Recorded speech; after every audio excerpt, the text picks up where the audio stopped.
The double bluff. It's easier to control the narrative when the person who's gunning for you is out of the room. Alan is just like the king of pot stirring. Why are you so on edge about getting the shield?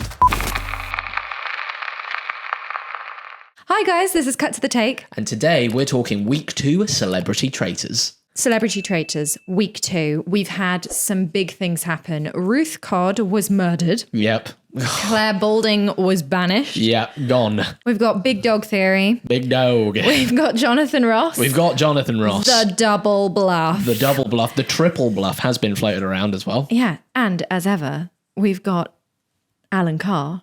Just being Alan Carr. Just being amazing. So, Indeed. Yeah. And Celia is just she's really, bringing it out at all the challenges. I think she's being quite good. Yeah. Well, it's her farts and her I mean, the farts are brilliant, but I love how immediately she owned up to it. That's someone I want on my team, Like, look, I did it. We heard it. Yeah. Let's move on. I didn't expect farts and dirty jokes to come out of Celia Imrie, not gonna lie. No, that wasn't on my bingo card. No, it really wasn't. She just seems so wholesome, and I love, I just love how we're seeing this side of her that I don't think you get to see normally. It's great. It's brilliant. In a lot of the stuff she's cast in, no, you don't get to see this side of Celia. We watched the Thursday Murder Club recently. I mean, she's funny in that. She's good in that. No, definitely always funny, but she just doesn't seem like the type of woman who would just let out a fart. I know, but I love that about her. Same, absolutely. But then, is it because unapologetically her? Exactly. But then, is it because when you reach her age, you're just like, I've done it all, kids. I've seen it all. I've let out farts, burps. No point hiding it anymore. I aspire to be like her when I'm her age. Now. Yeah. Now, to be honest, yeah. Indeed. But anyway, should we start from the top? Yeah, let's hit it. Start from the top. So, episode 1, episode 1 and 2 we three. saw. Episode 3, episode 1 of week 2. Yes. Ruth had it out for Jonathan. She did, and I think she was very much onto him. I mean, I think it was the only play. I mean, I said that although it put heat on Jonathan, I think it's easier to control the narrative when the person who's gunning for you is out of the room. I know, but I was really surprised. I mean, I did think it was clever. I can't remember who said it at the round table, but somebody said at the round table, but the only person who could do the double bluff and actually get away with it is Jonathan Ross. That's very true. And that's very true. There he was actually doing the double bluff. I mean, I don't think I've really could imagine anybody else doing it. No, and getting away with not. it. And no. I think it's risky though. It is risky, but that went around the table as well, right? Yeah. During the during the banishment, it went around the table and people were like, yeah, come on, he wouldn't really do that. Like, it's stupid. But then others were like, come on, it's a really good play. I know. I mean, I was surprised that they did actually go for Ruth, but to be honest, they didn't really have any other choice. Kat, though, I will say Kat is just like so in with the faithfuls. Absolutely. I think no one at all has suspected her at all. I mean, I said it in our previous episode. I think that Kat is playing the better game out of them. However, I will say that flying under the radar does only last you so long in the Traitors before people start to turn, because she is one of the quieter ones in the pack. But she's not the quietest. She's not the quietest. Which is why I think she's doing this quite well. She's staying kind of middle of the group, which is I think where you kind of want to be. Yeah. You're voicing your opinions, you're talking about other people, but you're not the loudest, you're not the quietest. Because as Celia brought up, David, the historian and the filmmaker, obviously she said, you are the quietest here by far. Yeah. And then Alan voted for him, obviously, at the table. Yeah.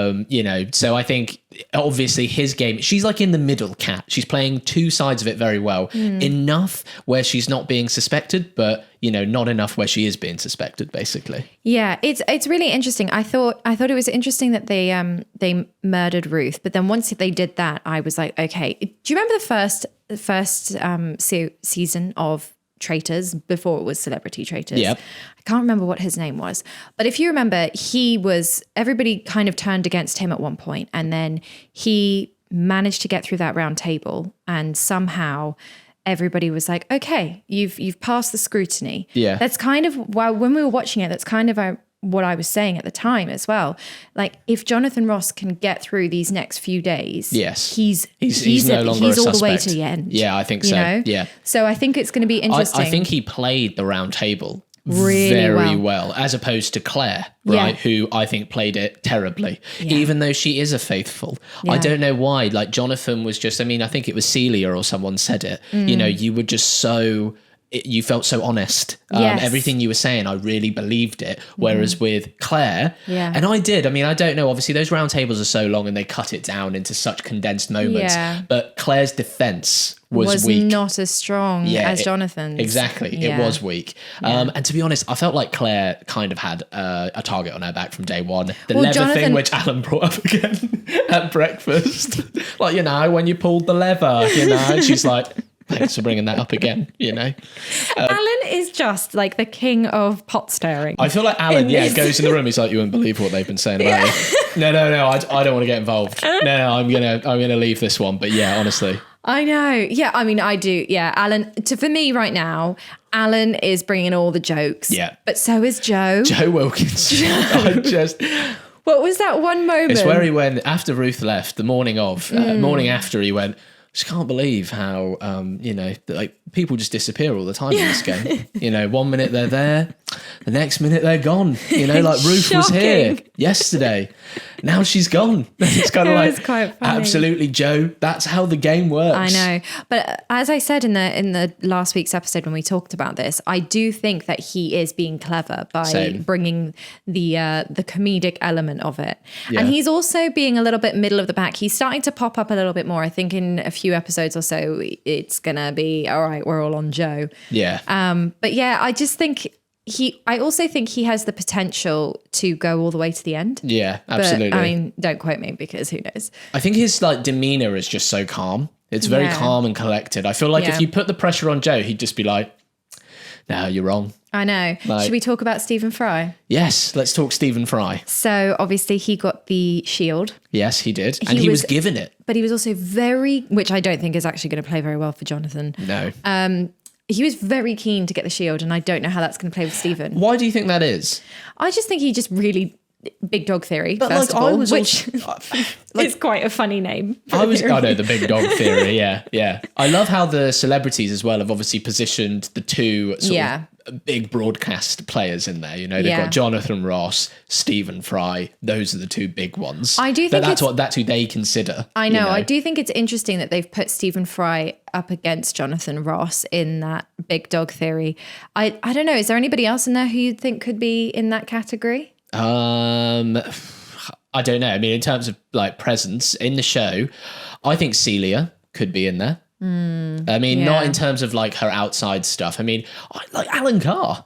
Yeah, like he's massive, he's famous. Big. Had a same like chat show, didn't he? You know, similar to what Jonathan Ross did. I just think with Alan, I think people just love him, like we all do. He is like a lovable, just bumbling about, absolutely, just trying to get through the day. Yeah, exactly. I do. Yeah, but yeah, Stephen was very quick to take the shield, which I don't really understand why. Because at the round table, I think it's Kat who's just voted for him twice in a row. I think at the banishment. Yeah, I did think that. Which I think is interesting. I think she sees him as a big threat. But he's very commanding around that table. I feel like if anyone's able to hold their own, Stephen Fry can hold his own around that table, which is why I'm a bit like, why are you so on edge about getting the shield? Yes. Well, I think it's because he thinks that people are going to try and kill him. Yeah, fair. Because, I mean, wouldn't you? Yeah, absolutely, yeah. I think he would be, which is why I was really surprised that they went with Ruth, because I think Stephen's more of a threat than Ruth was. But then again, there would have been no opportunity for Ruth would have just come after Jonathan. And, she would have, yeah. And the thing is, which we've seen already in the table, when Nico went out, you know, he did a post on social media afterwards saying, I actually think this is the worst group of faithfuls ever on the show. I know. Right? He said, I loved them all. I thought they were great personalities. But, and you have to admit, some people were voting for him and just saying, oh, I didn't know who to put, so I just put you.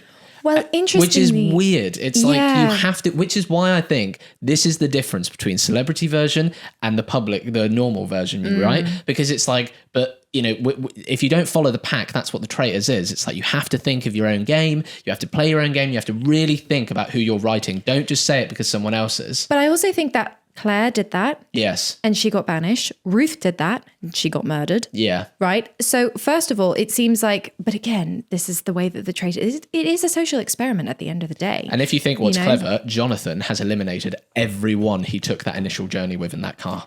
Every person in the car is gone. They're gone. I don't remember him saying alliance. Did he say alliance? I don't remember Did we see either. that? We see, look, this is what's happening, right? We're going to go back. He's going to say alliance. And we're like, but he said... How are we in this game? We're not even in the game, okay?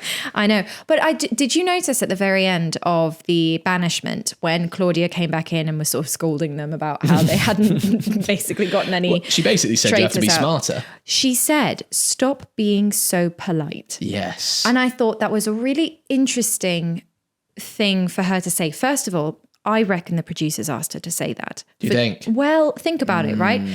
The criticism that we had for episode 1 and 2 was that it felt a little bit PR, like everybody was on their best behavior, right? And it has kind of felt a little bit like everybody's on their best behavior. If you remember, like what we just said, all the people who stuck their necks out and said something are the people who are getting murdered or banished. Yes. Because everybody's kind of wanting to be a little bit of a sheep and not be the one who's, saying anything. So... And also, I think the fact that Claudia has said that is because they've obviously noticed that that's how people are behaving. Yeah, absolutely. And so I think that tells you a little bit about what the actual feeling is like at the round table in comparison to prior seasons of Traitors. Because this team have done it now quite a few times. So they know how a round table goes. And if they're saying that they're being polite, it's okay, this is interesting. But I wonder how much the outside relationships are playing into this. That's what I was about to say. Yeah, I think they are having an enormous impact. Right? Kate. God, there you go. So, throw the pen. Okay, that's it. Kate Garraway said, she said something along those lines like, I know certain personalities here and I don't think they'd be like that. It's like, you're in a game, Kate. Like, people you trust nobody here. Which is also why Nico probably was kicked out so fast, because let's talk about it, right? Nico is internet. Everybody else was basically TV and broadcast. Legacy. Yeah. So it's they're interesting, yeah. So they probably don't go to the same kinds of events. And if they do, get the YouTuber out. Yeah, absolutely. Exactly. Also, he's the guy who probably has, and he said it when he came in, he didn't have relationships with these people. No, and he was the youngest there. Exactly. So him getting out so early, I think it was also down to the fact that the people around the table didn't know him. Just didn't know him, yeah. And so it's like, well, you're not part of our club because I've never met you before. So you're the first to go. And they were voting at that point off of what they said, well, I've got no real reason to vote for you. Yeah, like if I think about it, everyone there probably has been to the BAFTAs and they've probably been to the Royal Television Awards and things like that. They've been to the prestigious award shows. Yeah, and they also get Nico as the YouTuber? I don't know. Maybe he has, but like that's all I'm saying. They run in the same circles, don't they? Yeah, and they probably also meet each other via other people, have mutual friends. Probably been on chat shows together. Exactly. As we know, the TV industry is very small. A lot of people, know each other. A lot of people know each other, yeah. Exactly. You go from job to job and you meet new people. 100%. And you meet the same people as well. You do. At a round table. Yes. And then you have to murder each other. It's funny how life works. Exactly. But I do think it's interesting that was, coming back to what Claudia said at the very end, that was a note that was given, because I've never heard her say that before, at least that I can remember. And I just think, okay, I do wonder how much of this is being said because it's like, come on, guys, play the game. Yeah. Start thinking on your own and stop and actually, and also from an entertainment perspective, we need them to not be polite, because otherwise it's going to get real boring real fast. I think as well, like we need them to get a traitor. Yeah. Because it pumps up the game. It makes it far more interesting. Oh, totally. Like at the moment they've lost, is it 4 of them that have gone? Yeah. 4 faithful? We need a traitor like, gone. Come on, guys. Like, who do you want to leave from the traitors? Who do you want them to get? I want them to get Jonathan. Do you? Yeah. Do you not think Jonathan would be fun to watch to the end? No. To be honest, no. I'd like to actually see Kat, see how she gets out of a sticky situation. Yeah. I'd actually love to see that. Yeah. Because I think she's been so cool. She obviously has a really cool, like calm, collected personality. And I just would love to see the pressure applied and see how she would react. Because with Jonathan, I said this, like when you've spent an entire career when you've spent an entire career interviewing people, you learn how to manipulate situations. Yeah. He played that so well around the round table when he was being, put under pressure. I think Alan also has the ability to do that to a certain degree. Yeah. But yeah, I'd like to see Kat. What about you? I think Alan's going to go. I don't want him to go, but I just think the second anyone, like if he had been given the sort of grilling that Jonathan had gotten, he would have just laughed. He wouldn't have been able to keep a straight face. I swear, when Claire got banished, he laughed. Yeah. When she left, he just can't take it. He's like, this is too much. What are we all doing here? I'm wearing a cloak every night, like going up to some weird tower with Jonathan Ross and Cat Burns. What has my career come to? But do you know what? I think the thing about him is, as much as we all know that he's a traitor and he's playing this awfully because we know, I do also think he's playing this really well because I reckon he'd be like this if he was faithful too. Yeah, agreed. He wouldn't be able to take anything seriously. No. So that's why he gets away with, like, if it was anybody else, they'd be like, you're obviously a traitor, but it's Alan Carr. Yeah. So it's like, you're just like this. Yeah, this is just who he is. Yeah, absolutely. Oh, no, absolutely. I mean, it's been, actually, I've enjoyed the last two episodes a lot more than I did the first two. Yeah. I'll be honest though, I do enormously detach from the games. Like the game element of it. The challenges, sorry. Yeah. Like the Banshee challenge was a bit the like... Banshee, bit boring. I know. Like, the one in the sort of cabin that was malfunctioning, that was kind of fun. But also, this is the other thing which I think people have pointed out. If you were in the normal version, how many people do you think would have just left them inside, the team that was inside the cabin, and gone and found a shield?